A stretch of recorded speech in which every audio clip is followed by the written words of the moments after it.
नमस्कार, आप देख रहे हैं निशानेबाज और मैं हूं आपके साथ रिया। इस वक्त की सबसे बड़ी खबर बिहार की राजनीति से आ रही है, जहां जनादेश आए कई दिन बीत चुके हैं, लेकिन मुख्यमंत्री के नाम पर महासस्पेंस खत्म होने का नाम नहीं ले रहा। सवाल बड़ा है, क्या नीतीश कुमार डरे हुए हैं?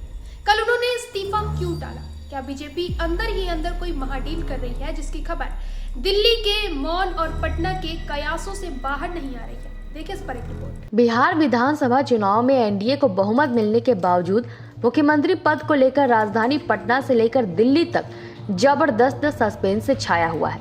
इस सस्पेंस का केंद्र बिंदु खुद नीतीश कुमार है, जिन्होंने सोमवार को सीएम पद से इस्तीफा नहीं दिया। उनके इस्तीफे को टालने और इस मामले पर बीजेपी के शीर्ष नेतृत्व की चुप्पी ने राजनीतिक गलियारों में खिचड़ी पकने के कयासों को हवा दे दी है। महागठबंधन ने दिया घर वापसी का ऑफर। इस राजनीतिक अनिश्चितता का फायदा उठाते हुए जन अधिकार पार्टी के प्रमुख और सांसद पप्पू यादव ने नीतीश कुमार को महागठबंधन के बैनर तले घर वापसी का सीधा ऑफर दे दिया। पप्पू यादव ने दावा किया कि नीतीश कुमार की वजह से ही बीजेपी 105 सीटों के अपने टारगेट से चूक कर 79 पर रुक गई, वरना 2 आदमी मिलकर सरकार बनाना चाहते थे। उनका ये बयान तब आया जब सीएम को पद लेकर अटकलें तेज हो गई। पप्पू यादव के बयान के बाद कई तीखे सवाल हवा में तैरने लगे। क्या नीतीश कुमार के मन में बीजेपी की नीयत को लेकर कोई संशय पैदा हुआ है? फैसला क्यों बदला?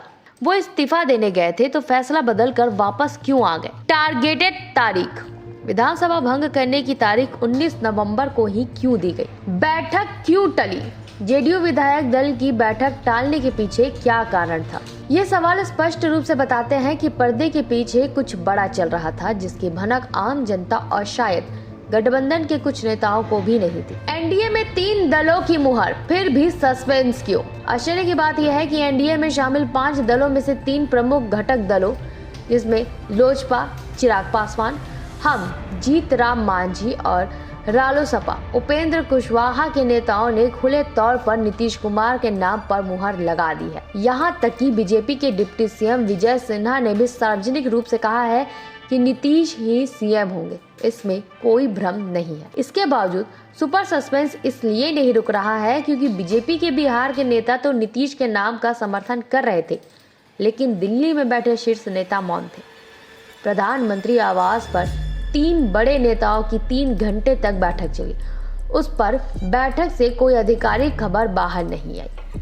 ये मौन की ही कयासों को बदल दे रहा है कि बीजेपी अंदर खाने कोई बड़ी डील या नई शर्त रख रही है। नीतीश ही क्यों है सीएम के पहले दावेदार? राजनीतिक विश्लेषज्ञ मानते हैं कि परिस्थितियां अभी भी नीतीश कुमार को ही सीएम बनाने के लिए अनुकूल है और इसमें कंफ्यूजन की कोई वजह नहीं होनी चाहिए।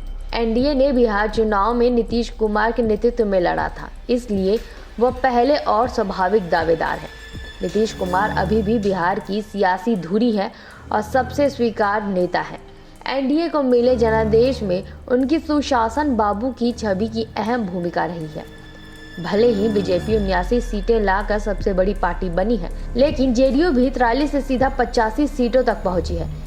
जेडीयू की सीटें बीजेपी से मात्र 4 कम है और जेडीयू दोगुनी ताकत से लौटी है। केंद्र में एनडीए की सरकार जेडीयू के 12 सांसदों के समर्थन पर टिकी हुई है। ऐसे में बीजेपी इतनी जल्दी नीतीश को नाराज करने का जोखिम नहीं ले सकते। पिछली बार 43 सीटों के बावजूद 74 सीटों वाली बीजेपी ने सीएम पद पर नीतीश के लिए छोड़ा था। इस बार भी लगभग वही स्थिति है। बीजेपी के लिए नीतीश कुमार जरूरी भी है और मजबूरी भी, क्योंकि बिहार हिंदी पट्टी का एकमात्र ऐसा राज्य है जहां बीजेपी पिछले 35 सालों से अपने मुख्यमंत्री का सपना देख रही है।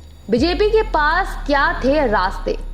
इस सस्पेंस के बीच बीजेपी के सामने कुछ सीमित रास्ते थे जिन पर वो विचार कर रही होगी। नीतीश को सीएम बनाना, उन्हें सीएम बनाए रखने और बदले में गृह, वित्त जैसे ताकतवर मंत्रालय ले ले ताकि सरकार में उनकी पकड़ मजबूत रहे। प्रतीक्षा, नीतीश कुमार के संन्यास के ऐलान तक प्रतीक्षा करें, जैसा कि वो सार्वजनिक मंचों से कह चुके हैं। 2.5 साल फॉर्मूला, नीतीश के संन्यास के बाद या वर्तमान कार्यालय में 2.5 साल के लिए मुख्यमंत्री पद का फॉर्मूला बनाएं। सब्र, 2029 तक सब्र रखें और अगली बार अकेले लड़कर पूर्ण बहुमत जुटाने की कोशिश करें। कुल मिलाकर इस्तीफा न देने और बीजेपी हाईकमान की चुप्पी ने यह संकेत दिया था कि बिहार की राजनीति में मंत्रालय और भविष्य के नेतृत्व को लेकर बड़ी मोल भाव चल रही थी। यह महज सीएम के नाम का ऐलान नहीं बल्कि सत्ता की शक्ति संतुलन को साधने का एक खेल था। बिहार की राजनीति एक ऐसे चौराहे पर खड़ी है जहां से नीतीश कुमार के लिए पीछे मुड़ना मुश्किल और आगे बढ़ना चुनौती से भरा है। बीजेपी के पास सर्वाधिक सीटें हैं, लेकिन नीतीश की स्वीकार्यता उन्हें सबसे बड़ी मजबूरी है। यह केवल एक मुख्यमंत्री का चयन नहीं है, बल्कि बिहार की राजनीतिक धुरी तय करने का समय है। दिल्ली का मौन और पटना का सस्पेंस बताता है कि शक्तियों के संतुलन को लेकर अंतिम मुहर लगनी अभी बाकी है। क्या बीजेपी 2.5 साल का फॉर्मूला लाएगी? क्या नीतीश को कमजोर मंत्रालय स्वीकार करने होंगे? इन तमाम सवालों के जवाब अब बीजेपी हाईकमान के एक फैसले पर टिका है। फिलहाल के लिए इतना ही। आगे के लिए बने रहे निशानेबाज पर।